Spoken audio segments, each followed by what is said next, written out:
Kita membuka firman Tuhan, saudara. Pembacaan kita pada pagi hari ini diambil dari Mazmur nomor 26. Mazmur nomor 26, kita akan membaca dari ayat yang pertama sampai dengan ayat yang ke-12. Mazmur nomor 26, kita akan baca mulai dari ayat pertama sampai dengan ayat yang ke-12. Dari Daud, berilah keadilan kepadaku ya Tuhan, sebab aku telah hidup dalam ketulusan. Kepada Tuhan aku percaya dengan tidak ragu-ragu. Ujilah aku ya Tuhan dan cobalah aku, selidikilah batinku dan hatiku, sebab mataku tertuju kepada kasih setiamu dan aku hidup dalam kebenaran. Aku tidak duduk dengan penipu dan dengan orang munafik, aku tidak bergaul. Aku benci kepada perkumpulan orang yang berbuat jahat dan dengan orang fasik aku tidak duduk. Aku membasuh tanganku tanda tak bersalah, lalu berjalan mengelilingi mezbahmu ya Tuhan, sambil memperdengarkan nyanyian syukur dengan nyaring dan menceritakan segala perbuatanmu yang ajaib.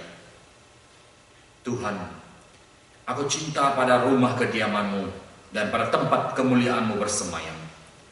Janganlah mencabut nyawaku bersama-sama orang berdosa atau hidupku bersama-sama dengan orang penumpah darah, yang pada tangannya melekat perbuatan mesum dan yang tangan kanannya menerima suapan.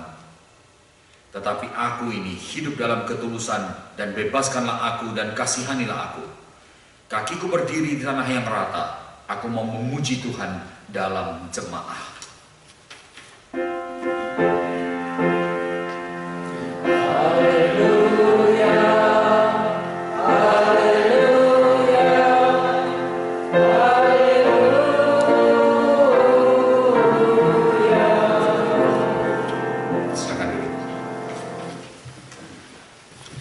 Sekali lagi selamat pagi dan saya bersyukur pada Tuhan kesempatan yang diberikan untuk bisa bersama-sama beribadah dan bersama-sama memikirkan firman Tuhan pada hari ini.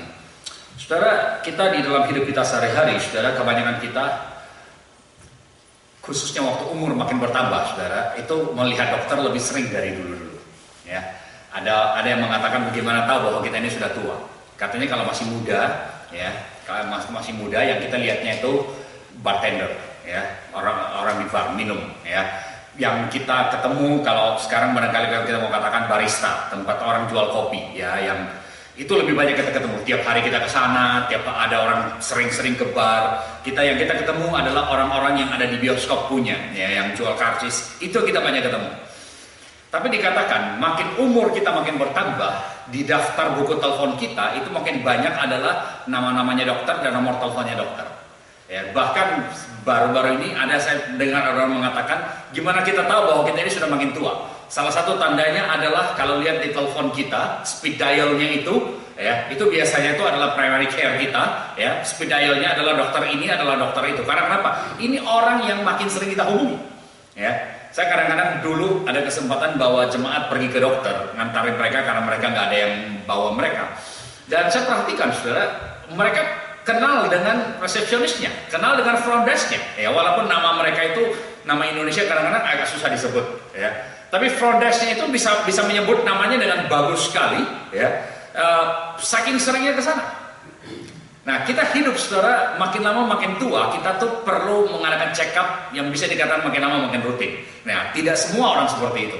Ya, ada orang mengatakan jangan check up dah, nggak tahu apa-apa itu lebih bagus daripada tahu gitu. Makin diberitahu makin takut. Jadi nggak usah tahu.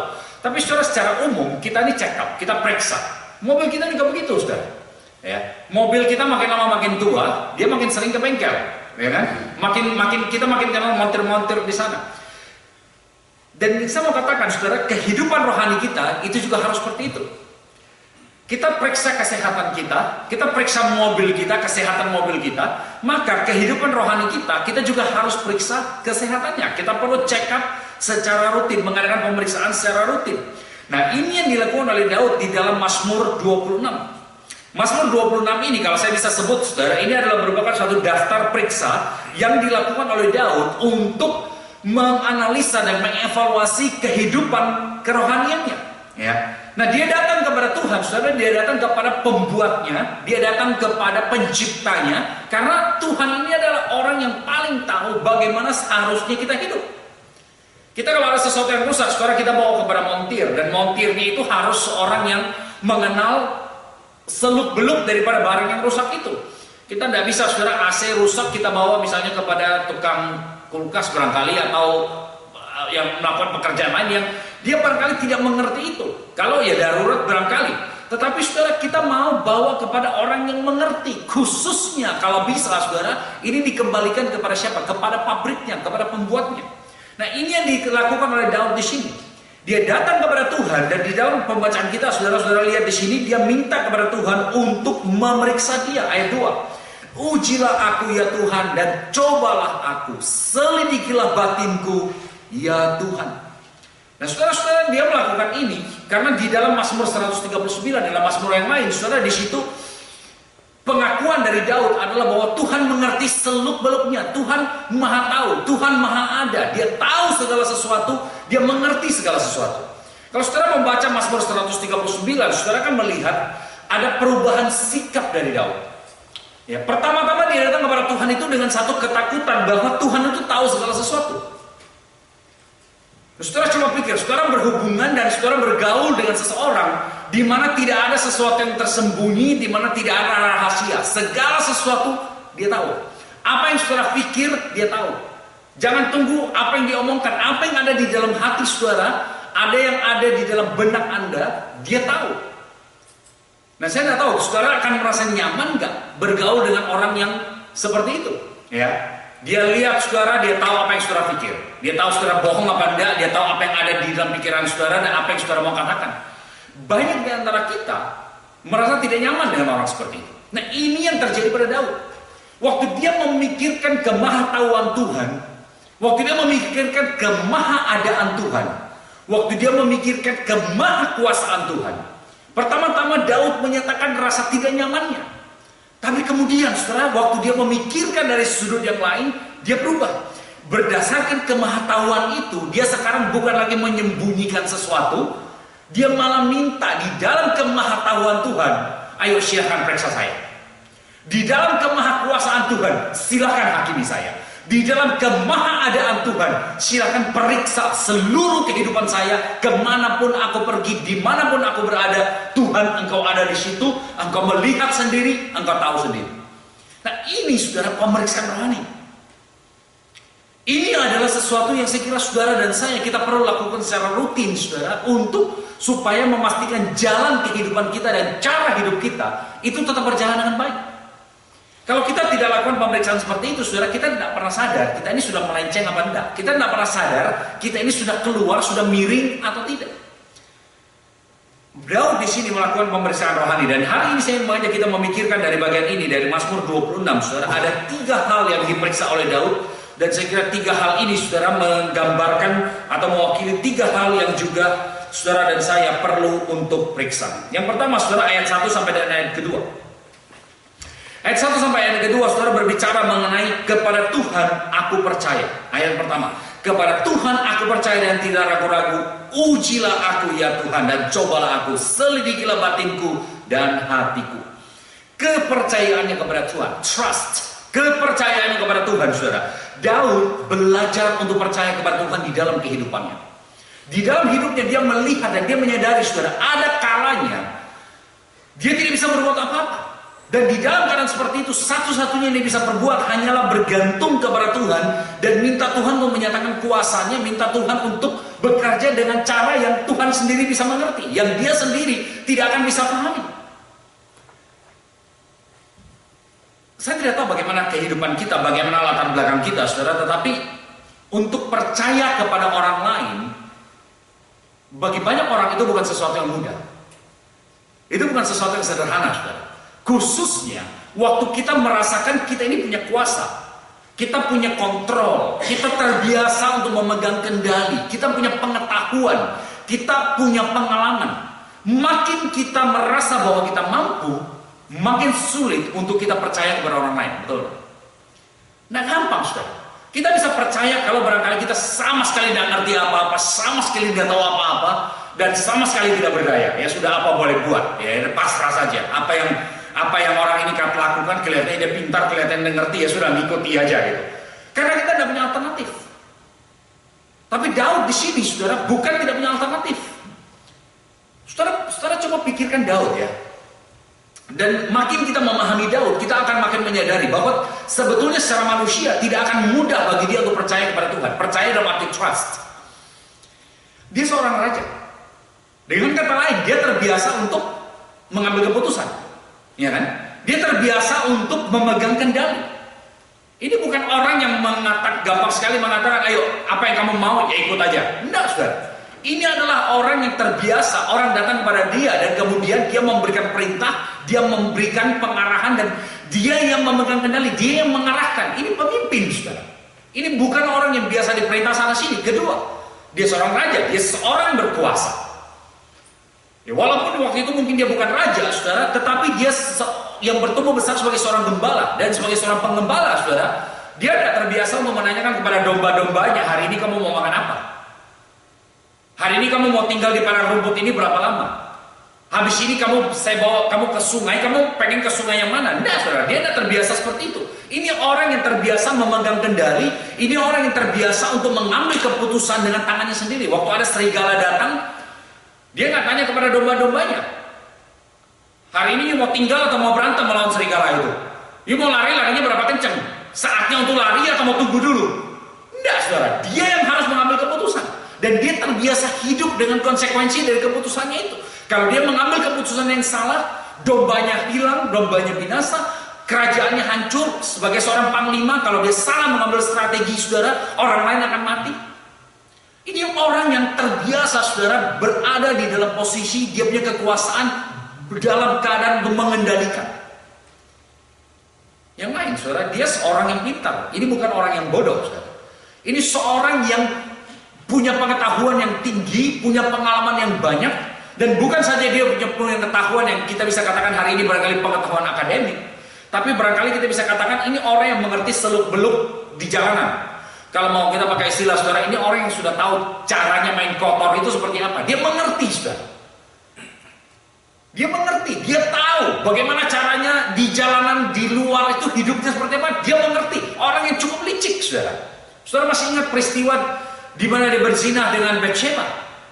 Oh, ini seorang raja yang kalau kita katakan mainnya halus, saudara. Ya, dia sudah berzinah dengan istrinya orang. Sekarang dia mau menunjukkan bahwa dia seorang raja yang baik. Si suaminya disuruh pulang supaya waktu istrinya hamil tidak ketahuan siapa yang menghamili dia. Ya kan, masih ingat Uria dibawa pulang, saudara, dan kemudian disuruh pulang ke rumah. Wah, bagi si Uria, dilihat rajanya ini raja yang bagus sekali, mengerti. Ini si suami sudah lama di luar, sekarang pulang, tentu dia mau bertemu dengan istrinya.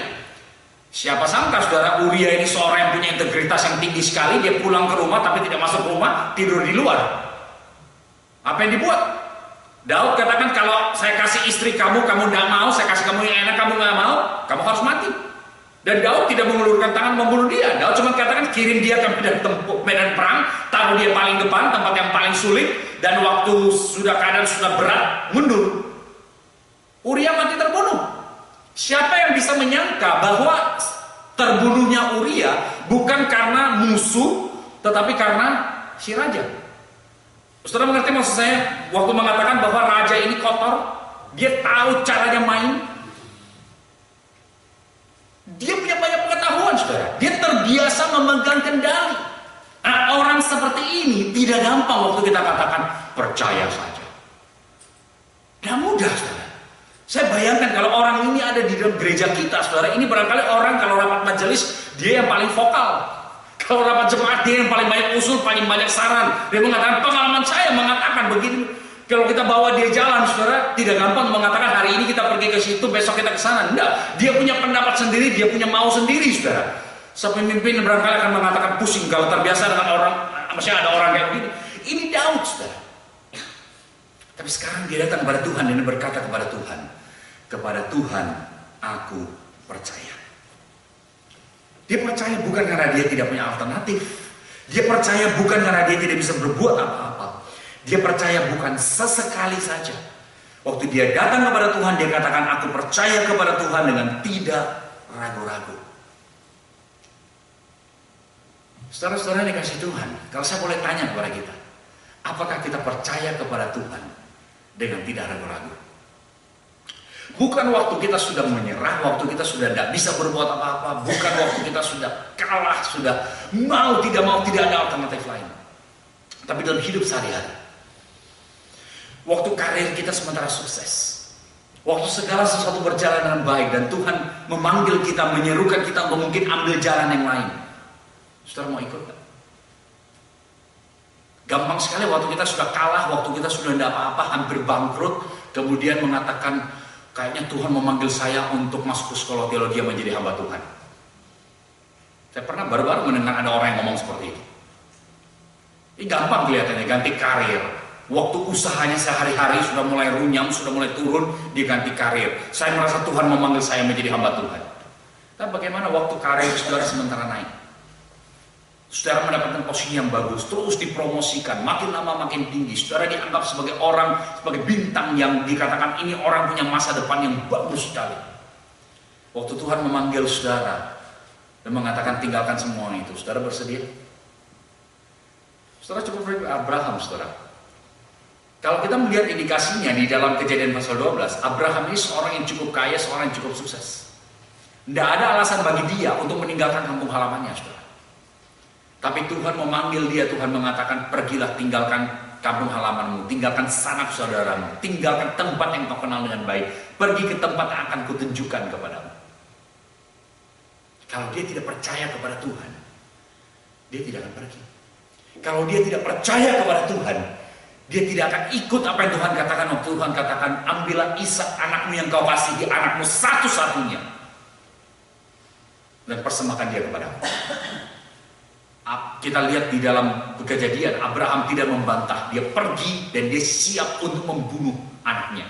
Di dalam Ibrani pasal 11 kita mengetahui latar belakang pemikiran Abraham, karena dia siap untuk membunuh anaknya karena dia percaya Tuhan sanggup membangkitkan kembali anak itu. Jadi dengan kata lain, saudara, dia siap untuk melakukan sesuatu yang secara manusia tidak mungkin bisa dilakukan. Seorang ayah membunuh anak tunggalnya, anak yang sudah dia tunggu bertahun-tahun lamanya. Dia siap untuk betul-betul membunuh Ishak. Kalau dia tidak percaya kepada Tuhan, dia tidak punya trust kepada Tuhan, saudara bayangkan, hatinya itu akan goyah waktu anaknya Ishak, seorang anak remaja, itu dengan mata yang polos tanya kepada ayahnya, kayu sudah ada, api sudah ada, yang mau dipersembahkan mana? Saudara jadi ayah, apa hati saudara nggak hancur? Lihat anak saudara dan mengatakan, ya ini kamu yang akan dipersembahkan. Percaya kepada Tuhan. Waktu kita mampu, waktu kita punya kuasa, waktu kita tahu, waktu kita punya pengalaman. Daud datang kepada Tuhan mengatakan, Tuhan, ujilah aku. Coba Tuhan engkau lihat berapa percaya aku kepadamu. Ini yang kita pakai menguji diri kita hari ini, saudara. Berapa percaya kita kepada Tuhan. Apakah kita sungguh-sungguh waktu kita mengatakan, Tuhan, aku percaya, aku beriman. Apakah kita sungguh-sungguh dalam hal itu? Yang kedua, saudara, ayat yang ketiga sampai dengan ayat yang 7. Ayat yang ketiga sampai ayat yang ke-7, saudara, di situ Daud minta Tuhan memeriksa dia dalam satu hal, yaitu ketaatannya kepada firman Tuhan. Sebab mataku tertuju kepada kasih setiamu dan aku hidup dalam kebenaran. Saya ingin saudara, kalau saudara bawa Alkitab ya, atau kalau saudara pakai elektronik, kalau bisa diwarnai atau di highlight bagian itu, ya, aku hidup dalam kebenaran. Saudara, hidup di dalam kebenaran Tuhan, saudara, itu mewajibkan atau mengharuskan kita untuk selalu ada di dalam Tuhan. Di sini hidup di dalam kebenaran Tuhan itu menunjukkan bahwa kita menenggelamkan diri kita di dalam cara, di dalam jalan, di dalam ketetapan-ketetapan Tuhan. Kalau saya boleh tanya pada kita, saudara, selama ini kita hidup menurut standar apa, saudara? Saya yakin kita semua yang hadir di sini, saudara, hari ini kita semua membaca firman Tuhan. Atau paling tidak, saudara, kita mendengar firman Tuhan dibacakan untuk kita. Saya tidak heran, saudara, kalau di mobil kita, salah satu channel preset yang ada di radio kita itu, yang kita sudah ini mungkin adalah siaran-siaran Kristen, saudara. Mungkin banyak lagu-lagu rohani yang kita bawa. Bahkan barangkali kita punya CD Alkitab atau MP3 Alkitab di situ yang kita bisa dengar di mana firman Tuhan dibacakan untuk kita. Itu hal yang bagus sekali, saudara. Tetapi saudara, satu hal yang barangkali jadi pertanyaan kita, berapa sering kita betul-betul hidup di dalam kebenaran firman Tuhan? Membiarkan firman Tuhan itu mewarnai dan memenuhi seluruh kehidupan kita, keluar masuk kita. Bukan soal berapa lama kita membaca Alkitab, saudara, tetapi berapa sering kita membiarkan firman Tuhan itu menjadi pedoman yang mengarahkan dan menuntun kita di dalam kehidupan kita. Dengan kata lain, saudara, waktu kita berbicara mengenai hidup di dalam kebenaran firman Tuhan, kita berbicara mengenai apa yang menjadi pegangan, apa yang menjadi patokan, apa yang menjadi standar di dalam kehidupan kita, yang kita gunakan menjadi ukuran untuk menentukan ini benar atau salah, ini boleh atau tidak. Saudara, kita coba pikir, saudara.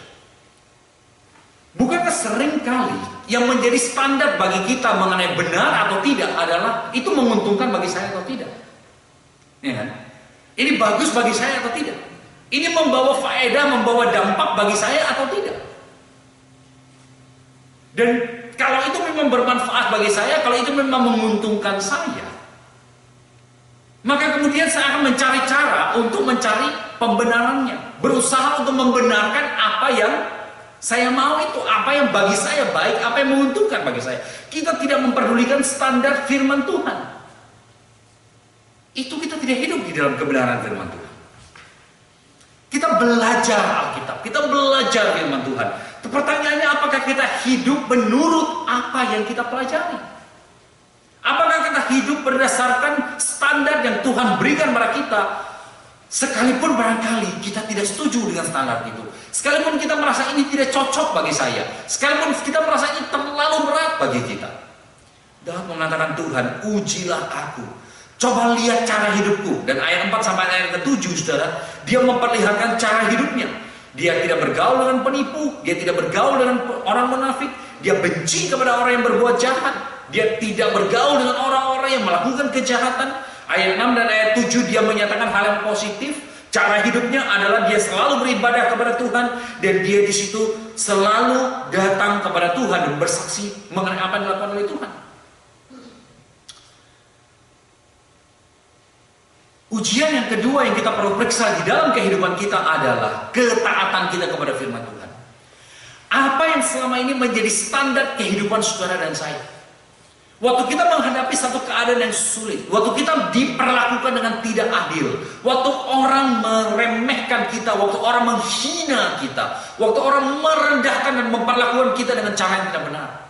Apa yang menjadi standar kita, yang menjadi patokan kita, yang mempengaruhi cara kita mengambil keputusan?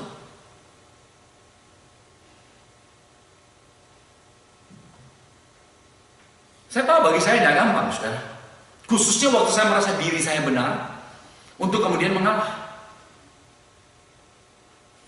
Saya tahu tidak mudah bagi saya, waktu saya merasa saya diperlakukan tidak adil, untuk kemudian mengampuni orang yang berlaku tidak adil kepada saya.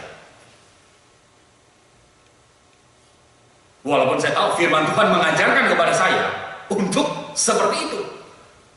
Salah satu bagian yang paling sulit untuk saya mengerti di dalam Alkitab adalah di dalam Matius pasal 5, yang dimana Tuhan katakan, kalau ada orang yang menampar pipi kirimu, kasih pipi kananmu. Saya pikir Tuhan yang benar. Itu kok orang bodoh namanya. Tampar pipi kiri, coba-coba aja saya tonjok. Khususnya kalau saya salah, kalau saya tidak bersalah. Kalau saya bersalah, jangankan pipi kiri, pipi kanan, ditonjok pun saya bersedia. Tetapi sekarang saya tidak bersalah, saya benar. Masa saya harus, orang sudah perlakukan saya dengan sewenang-wenang, saya mesti mengalah, membiarkan dia menginjak-injak saya lagi? Saya katakan, Tuhan, ini nggak benar. Ini nggak benar. Tapi Matius pasal 5, saudara, bagian-bagian itu mengajarkan kepada kita satu hal. Kalau kita cuma melakukan kewajiban kita, itu tidak ada artinya. Melakukan kewajiban kita tidak ada sesuatu yang bisa dibanggakan. Waktu kita melakukan sesuatu melampaui kewajiban kita, disitulah kita menunjukkan kita percaya kepada Tuhan, dan disitulah kita menunjukkan kita melayani Tuhan. Kalau kita cuma sekedar tidak membalas waktu orang berlaku sesuatu yang tidak baik kepada kita, Banyak orang yang mungkin melakukan itu.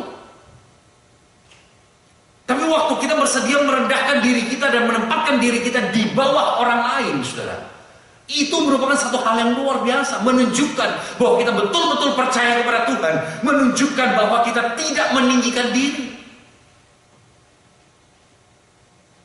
Mengikuti standarnya Tuhan, saudara, itu tidak pernah gampang. Mengikuti standar Tuhan, saudara, seringkali itu membuat kita lalu bertanya-tanya, saya ini mengambil jalan yang benar apa enggak? Kenapa harus seperti ini? Kita mau percaya kepada Tuhan, saudara, selama standar yang diikuti itu sesuatu yang jelas, sesuatu yang kita bisa mengerti, sesuatu yang kita bisa setujui. Tapi bagaimana kalau saudara harus berhadapan dengan sesuatu yang standar yang lain, yang sama sekali berbeda, yang saudara tidak bisa terima, yang saudara rasa tidak cocok? Daud datang kepada Tuhan dan mengatakan, Tuhan, ujilah aku. Coba lihat ketaatanku kepada firman-Mu. Dia bukan taat kepada firman Tuhan sesekali, kadang-kadang. Dia taat kepada firman Tuhan, dia hidup menurut firman Tuhan setiap waktu. Makanya dia katakan, aku hidup di dalam kebenaran-Mu. Ini ujian yang kedua, saudara, yang saudara dan saya perlu uji. Apakah kita taat kepada firman Tuhan setiap waktu? Ketaatan ini bukan dalam pengertian selalu berhasil melakukan firman Tuhan. Enggak. Tapi apakah di dalam hati kita, saudara, kita dengan sungguh-sungguh berusaha untuk mengikuti apa yang Tuhan mau, taat kepada firman Tuhan, taat sekalipun itu sulit sekali. Yang ketiga, saudara, yang terakhir, ayat 8 sampai dengan ayat 12. Tuhan, aku cinta kepada rumah kediaman-Mu, pada tempat kemuliaan-Mu aku bersemayam. Yang ketiga yang dia minta Tuhan uji adalah kecintaannya kepada Tuhan. Kecintaannya kepada Tuhan, kesungguhannya di dalam hidup mengikuti Tuhan. Dan ini diekspresikan, saudara, dengan cara kecintaannya kepada rumah Tuhan, kecintaannya kepada ibadah. Dengan kata lain yang dikatakan oleh Daud di sini, saudara, dia senang waktu dia punya kesempatan bertemu dengan Tuhan, berbicara dengan Tuhan, beribadah kepada Tuhan. Saudara-saudara, ini bisa diekspresikan dengan beberapa hal. Pertama, diekspresikan dengan sikap kita terhadap kesempatan beribadah. Misalnya dalam hal ini hari Minggu. Berapa penting ibadah Minggu bagi kita? Berapa penting bagi kita, saudara, untuk bisa datang ke gereja, bersekutu bersama dengan saudara-saudara seiman yang lain. Tapi juga bisa diekspresikan dengan cara lain. Berapa pentingnya bagi kita, saudara, hubungan kita secara pribadi dengan Tuhan. Berapa pentingnya bagi kita, saudara, masuk di dalam satu relasi dengan Tuhan sebagai satu relasi yang dekat, sebagai satu relasi yang intim, sebagai satu relasi yang akrab. Saya kira kita semua, saudara, punya orang-orang yang kita rasa senang untuk bisa bicara. Dan kita bicara dengan dia itu lebih sering dibandingkan dengan orang lain.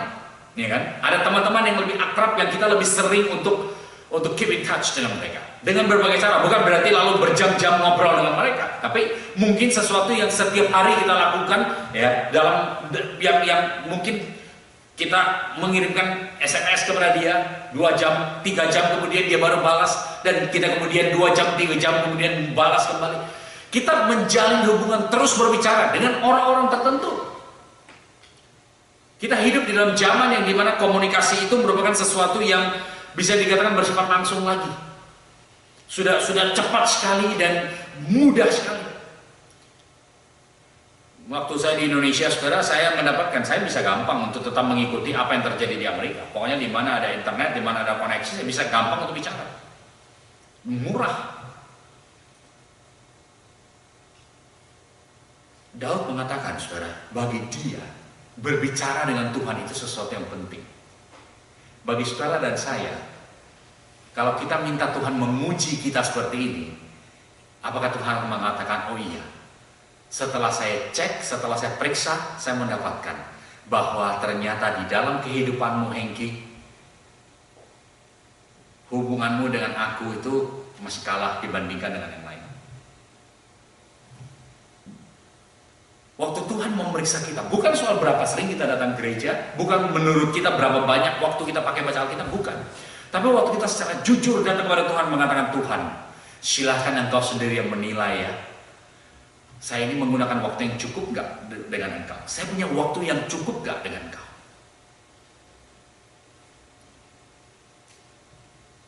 Daud mengatakan, aku cinta pada rumah kediamanmu. Aku cinta pada tempat kemuliaanmu bersemayam. Saudara-saudara, hubungan dengan Tuhan itu menjadi salah satu hal yang penting sekali yang kita harus selalu pertahankan. Dan itu sebabnya kita perlu datang pada Tuhan, minta Tuhan memeriksa, minta Tuhan mengecek kita sudah hidup seperti itu atau tidak. 3 hal saudara yang saudara dan saya perlu cek pagi ini. Nomor 1, kita perlu mengecek, kita perlu memeriksa apakah kita ini percaya kepada Tuhan.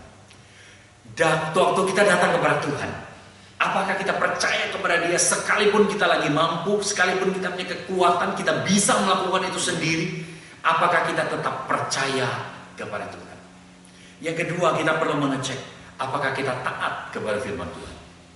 Apakah kita setia mengikuti apa yang diinginkan oleh Tuhan. Selalu mau mengetahui apa yang menjadi kehendak Tuhan. Selalu dengan sungguh-sungguh berusaha untuk melakukan apa yang Tuhan mau. Sekalipun standar Tuhan itu seringkali berbeda dari standar kita. Sekalipun apa yang Dia inginkan itu seringkali bagi kita tidak nyaman dan kita tidak suka, kita tidak merasa puas.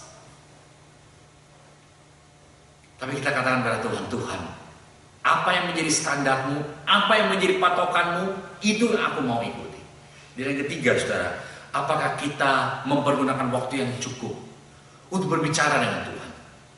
Apakah kita mempergunakan waktu yang cukup di dalam hubungan kita dengan Tuhan dalam berbagai bentuk?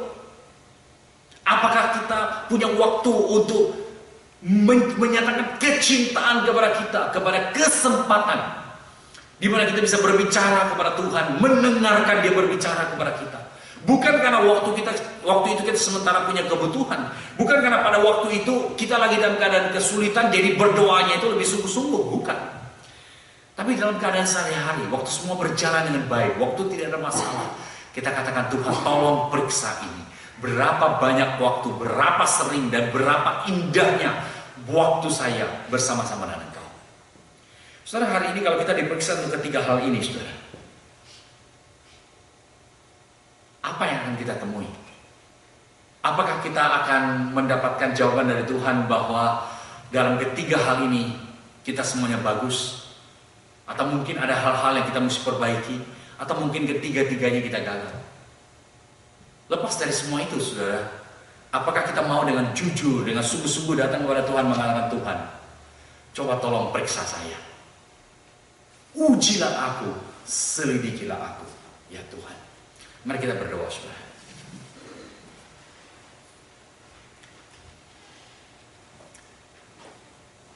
Bapa dalam surga, kami datang kepadamu.